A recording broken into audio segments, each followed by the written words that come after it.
Israel और Hamas का बीच चल रही जंग अभी भी जारी है। बीते काल यानी 4 नवंबर को गाजा युद्ध की जो आग बहुत ज्यादा भड़कने वाली थी, जो नहीं भड़की। हिजबुल्लाह इसराइल के खिलाफ बहुत बड़े जंग का ऐलान करने वाला था, लेकिन उसने ऐसा नहीं किया। हिजबुल्लाह ने एक तरह से हमास के साथ बहुत बड़ा छल कर दिया।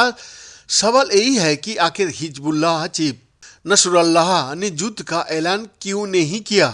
हमास का साथ छल क्यों कर दिया गया? इसका जवाब है अमेरिका का वो बाहुबल जिसने हिजबुल्लाह को गले का फांस बना हुआ है। 3 नवंबर 2023 को हिजबुल्लाह चीफ हसन नसरुल्लाह का जलसा हुआ। कयास लगाया जा रहा था कि अपनी तकदीर में नसरुल्लाह इसराइल के खिलाफ अब तक का सबसे बड़ा युद्ध शुरू करने का ऐलान कर सकता है। नसरुल्लाह ने तकदीर दी, लेकिन उन्होंने इसराइल के खिलाफ बिना शक जंग छेड़ने की घोषणा नहीं की। हिजबुल्लाह चीफ ने इसराइल के खिलाफ युद्ध में हमास का समर्थन तो दिया, लेकिन युद्ध का ऐलान नहीं किया। नसरुल्लाह का स्पीच से हमास की उम्मीदों पर पानी फिर गया, उसे बहुत बड़ा झटका लग गया। नसरुल्लाह ने एक तकरीर बंकर में बैठकर दिया।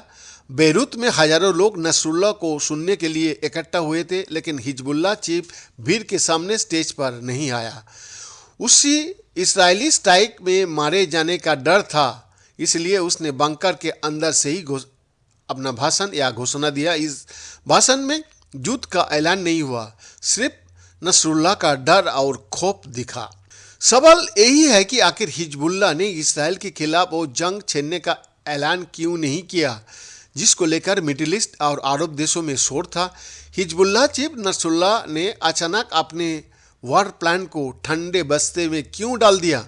दुनिया का टॉप वार एक्सपर्ट्स ने जब इस बात का एनालिसिस किया तो बहुत बड़ा और चौंकाने वाला खुलासा हुआ।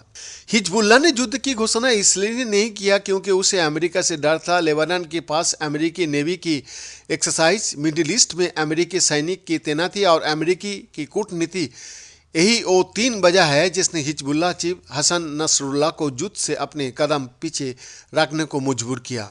लेबनान के पास भूमध्य सागर में अमेरिकी नेवी की 6ठी फ्लीट ने कुछ इस तरह से युद्ध अभ्यास किया जिस वक्त गाजा में भीषण युद्ध छिड़ा था, जिस वक्त लेबनान फ्रंट खुलने का खतरा मंडरा रहा था, उसी वक्त अमेरिकी नेवी और एक्सरसाइज कर रही थी। ये एक्सरसाइज हिजबुल्लाह को डराने धमकाने के लिए किया गया। अमेरिका अपनी युद्ध नीति में पूरी तरह से सफल रहा। अमेरिका के आक्रामक रूप को देखकर हिजबुल्लाह डर गया। वैद्यनाथ दास का रिपोर्ट।